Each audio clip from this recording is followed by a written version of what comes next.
Olá, essa é a apresentação da estruturação de problemas em hospital de ensino com uso de mapas conceituais, apresentada respectivamente por Isabel Belém, Larissa Paranhos e Dani Ferreira, sob orientação do professor Marcos Estelita Lins e colaboração de Daniel Aragão e Henrique Rodrigues. A motivação para a iniciativa desse projeto veio a partir de um projeto de iniciação tecnológica da EBSER, que é uma empresa pública de gestão de hospitais federais no Brasil e que tem um ramo específico para hospitais universitários. E a análise desse projeto vai ser voltada exclusivamente para o Hospital Universitário Gafreguini, que é o hospital da Unirio, Universidade Federal do Estado do Rio de Janeiro. Nesse trabalho, nós teremos uma introdução com a apresentação, a metodologia utilizada, os resultados parciais e a nossa conclusão. O hospital tem 94 anos de idade, foi fundado em 1929 e tradicionalmente é a casa do melhor curso de medicina do Rio de Janeiro. O prédio foi tombado em 2003, tem arquitetura colonial e ela é baseada também na medicina do século passado, em que há grandes áreas de circulação de ar e os ambulatórios aí são bem distribuídos. À direita a gente tem a imagem de um dos vitrais que tem com grandes nomes da medicina no ambiente hospitalar. O hospital tem uma grande relevância no Rio de Janeiro, por além de gerar profissionais de saúde, também ter seu ramo de atuação e assistência ao público. Parte dessa assistência vem através da contratualização com o Sistema Único de Saúde e que pega-se os pacientes diretamente no sistema para poderem ser atendidos no hospital. E outra parte do orçamento vem através da relação com o governo federal e municipal. O, as documentações que foram utilizadas para a realização inicial dessa pesquisa foram os planos diretores estratégicos dos anos de 2016 a 2018 e de 2021 a 2023. Além disso, foram realizadas entrevistas com o corpo do hospital, gerentes do corpo do hospital, para poderem nos ter a melhor noção de como é a situação atual de uma forma qualitativa também. Os que são apresentados atualmente são os da área de pesquisa, graduação e extensão, da área de tecnologia da informação e da área de gestão e atenção à saúde. Aqui nós podemos ter uma noção de como foi feito o planejamento estratégico da companhia pública EBSER voltado para o HUGG dentro do ano de 2023, e que o propósito maior é o de ensinar para transformar o cuidar. E a proposta de valor da EBSER é de ser a maior rede de hospitais públicos do Brasil, com um enfoque na assistência humanizada, resolutiva e de vanguarda, com um ensino, pesquisa, extensão e gestão com sustentabilidade e transparência, o que se vê refletidos também nos pilares do hospital. Além disso, tem-se como objetivos a melhora do ensino, pesquisa, extensão e assistência, o emprego eficiente de recursos, gestão competente, ágil e transparente, otimização de operações e, por último, a valorização, capacitação e retenção dos talentos. Durante esse estudo inicial sobre o hospital, também foram identificados os macroproblemas de 2018, e eles eram a falta de sistemas de informação no hospital, a falta de comunicação, integração e resistência dos funcionários à mudança, a escassez dos recursos financeiros, as limitações físicas e estruturais, a insuficiência qualitativa e quantitativa dos recursos humanos e a ausência de linhas de cuidado bem definidas. Bom, em um ambiente como um hospital, os problemas complexos vão exigir uma capacidade dialogal para gerenciar as polaridades e os paradoxos naturais desse meio. Então, por esse motivo, a metodologia escolhida para esse projeto foi o SHAP2, que traduzido do inglês é a avaliação complexa holográfica dos problemas paradoxais. Então, como funciona essa metodologia? O SHAP2 ele é dividido em 6 fases e ele se inicia com a caracterização do sistema real e do grupo de agentes. Então, essa fase é exatamente esse estudo inicial sobre o ambiente que vai ser estudado, e é nessa fase que são escolhidos os agentes críticos, os quais nós chamamos de stakeholders. E esses agentes são os agentes das perspectivas mais divergentes e representativas do sistema possíveis. Eles vão trabalhar diretamente nas fases 2, 3 e 4 da metodologia. Para o SHAP2 ele funcionar da maneira correta e ele atingir os resultados esperados, esses agentes eles precisam entender como funciona a metodologia e eles precisam ser participantes ativos e engajados dentro desse processo. Então a fase 2 ela é exatamente sobre essa capacitação dos agentes, na qual nós explicamos como funciona a metodologia, como uma forma de preparação para a fase 3, na qual eles são entrevistados e eles vão expressar a visão deles dentro desse sistema e as situações problemáticas que eles enxergam. Essas perspectivas individuais elas vão ser transformadas em mapas metacognitivos, E depois que eles são finalizados, nós avaliadores dividimos eles por temas, os quais nós chamamos de clusters, e depois de segmentados, eles vão ser consolidados em um único mapa mental temático. Esse mapa ele vai ser importante para a fase 4, na qual esses agentes eles vão ser reunidos em um workshop, e nesse workshop eles vão avaliar esse mapa temático juntos e eles vão identificar quais são as situações e os pontos mais críticos que eles consideram em cada um desses temas. E a partir da identificação desses problemas, eles vão propor soluções para cada um, que seguindo para a fase 5, na qual o objetivo é a elaboração de modelos formais, indicadores e processos, esses modelos conceituais e paradoxais que foram elaborados durante o workshop, eles vão auxiliar na identificação das variáveis que vão compor os indicadores. E todos esses mapas metacognitivos que foram construídos até a fase 4, eles, que são os nossos modelos qualitativos, eles vão fazer interface com o modelo quantitativo formal. E, por fim, todos esses modelos e processos que foram elaborados até a fase 5, eles vão ser avaliados e os que forem considerados viáveis, eles vão ser implantados. E, se implementados, eles vão ser monitorados em relação a resultados e desempenho. Essa é uma representação de como funcionou uma das nossas fases até agora, durante o SHAP 2, durante as nossas capacitações com os agentes escolhidos. Bem, pessoal, então, passando para os resultados parciais, nessa tabela a gente mostra as pessoas do hospital que a gente entrevistou. No caso, foram 5 pessoas até o momento, todas elas líderes de alguma área relevante dentro do hospital.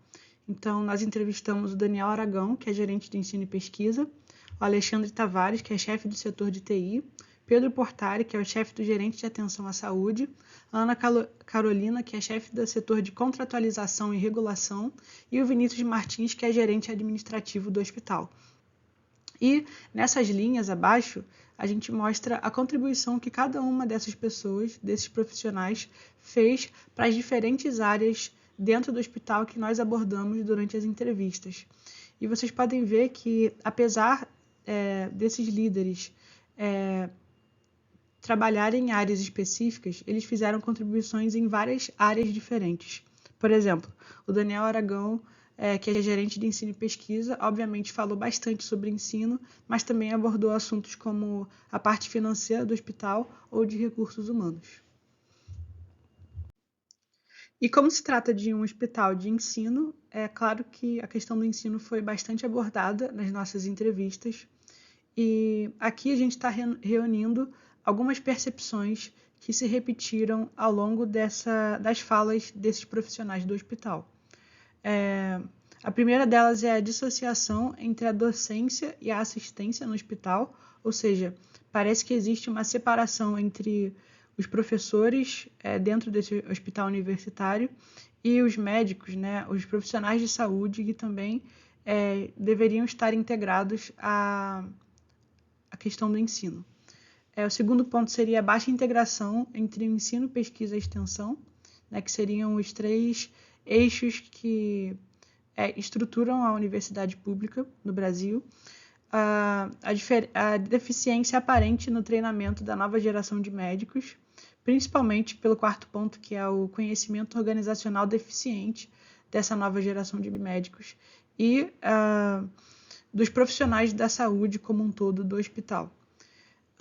E nos mapas ao lado vocês podem ver a forma como a gente foi registrando essas informações. A sustentabilidade financeira do hospital também foi uma questão que surgiu bastante ao longo das entrevistas, ou seja, a forma como o hospital se planeja financeiramente e se ele consegue ter um equilíbrio orçamentário. E o primeiro ponto que surgiu foi a baixa utilização de protocolos assistenciais, que acaba acarretando no uso inadequado de recursos financeiros, ou seja, a pouca padronização de procedimentos, ou pelo menos a baixa utilização dessas padronizações de procedimentos acaba fazendo com que as operações assistenciais, operacionais ou administrativas do hospital sejam mais ineficientes e gerem mais perdas. O segundo ponto seria a implantação de um sistema hospitalar informatizado, que é o AGHU, o sistema que o HUGG utiliza, e esse sistema trouxe uma precisão maior para o faturamento dos procedimentos. Ou seja, com esse sistema informatizado, o hospital conseguiu ser muito mais assertivo no que nas atividades de assistência que ele desenvolveu ao longo daquele mês para conseguir a totalidade dos recursos financeiros do regulador, que é o município do Rio de Janeiro. E o terceiro ponto que surgiu foi a necessidade de repensar o foco assistencial do hospital para garantir um equilíbrio orçamentário, ou seja, repensar linhas de pesquisa ou linhas de cuidado de uma forma a considerar essa sustentabilidade financeira da organização. A infraestrutura física do hospital também foi um ponto que surgiu ao longo das entrevistas, porque, inevitavelmente, o HUGG é um hospital antigo, ele tem quase 100 anos de idade, então existem muitas questões que dificultam uma maior qualidade da assistência, né? E o primeiro ponto que apareceu foi que essa estrutura física comprometida dificulta os avanços nas atividades de ensino e assistência, dado que algumas áreas do hospital, alguns mezaninos e certas regiões foram condenadas pela engenharia civil do hospital.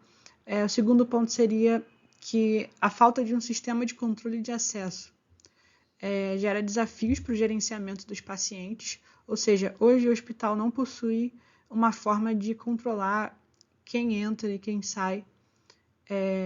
Então isso acarreta uma certa desorganização, e a Isabel vai falar um pouco mais disso depois, nessa apresentação, e também que existe um alto volume de pacientes na área de espera do hospital, justamente pela falta desse sistema de controle de acesso. Os resultados parciais a seguir foram obtidos a partir do processamento e análise dos dados primários cedidos pelo Hospital Universitário, com o objetivo de entendermos a situação atual da área de espera para cirurgias e atendimentos. Porque atualmente há muitos pacientes que chegam ou adiantados demais ou atrasados para as áreas marcadas para seus atendimentos. Então acaba gerando um alvoroço, uma desorganização na área de espera e também um certo desperdício do tempo dos pacientes e também do hospital, que tem que remanejar os seus atendimentos segundo a disponibilidade dos pacientes. A seguir, nós temos um gráfico que mostra a contagem de atendimentos que ocorreram por bairro de origem do paciente. Logo vê-se que há muitos pacientes que vêm do mesmo bairro de onde está o Hospital Universitário, que é o bairro da Tijuca. E os 3 bairros seguintes, que têm a maior relevância, que são Campo Grande, Santa Cruz e Bangu, são bairros que ficam bem mais distantes da área de atuação do hospital, mas que ainda tem muitos pacientes que provêm de lá.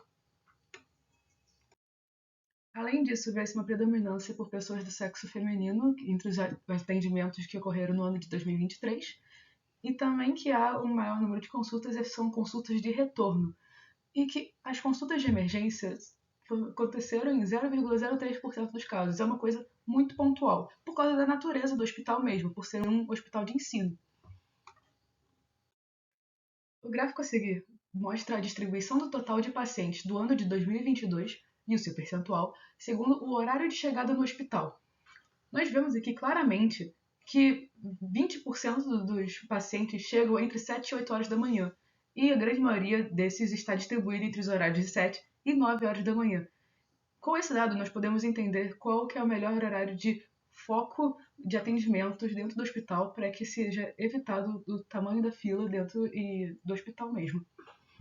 Para a análise deste gráfico, é preciso saber que há uma distribuição dos atendimentos entre 8 e meio-dia, que é o primeiro turno de atendimento, e em seguida entre 1 da tarde e 5 da tarde. Os resultados todos são muito importantes para que possamos fazer uma modelagem e simulação dos atendimentos das pessoas no hospital, para que possamos fazer uma melhoria do processo e melhoria da qualidade de vida, tanto dos assistentes quanto dos pacientes. À direita temos um mapa conceitual que mostra quais foram os dados providos pelo sistema do hospital, e em verde são destacados que serão mais relevantes para a criação da simulação, que leva também em consideração os dados coletados nas entrevistas, para que possamos modelar da forma mais semelhante a como funciona na realidade, e não apenas no papel. À esquerda nós temos os nomes e quantidade de atendimentos que foram realizados ao longo dos últimos 5 anos de todas as áreas de especialidade do hospital e a sua distribuição. E que cada área dessa diferente tem uma quantidade diferente de médicos, uma diferente distribuição de duração do atendimento, então é cada um microcosmos que deve ser levado em consideração quando criada a modelagem e simulação. Então, a partir de todo o estudo que foi realizado até agora e dos resultados parciais, nós podemos concluir que o hospital ele passou por mudanças gerenciais e operacionais significativas nos últimos anos, de que a implementação de um sistema de gestão hospitalar informatizado como a GHU ele trouxe diversos benefícios, de que o conhecimento organizacional sistêmico ele é uma dificuldade frequente no cotidiano do hospital e de que ainda existem diversas oportunidades de pesquisa dentro do HUGG.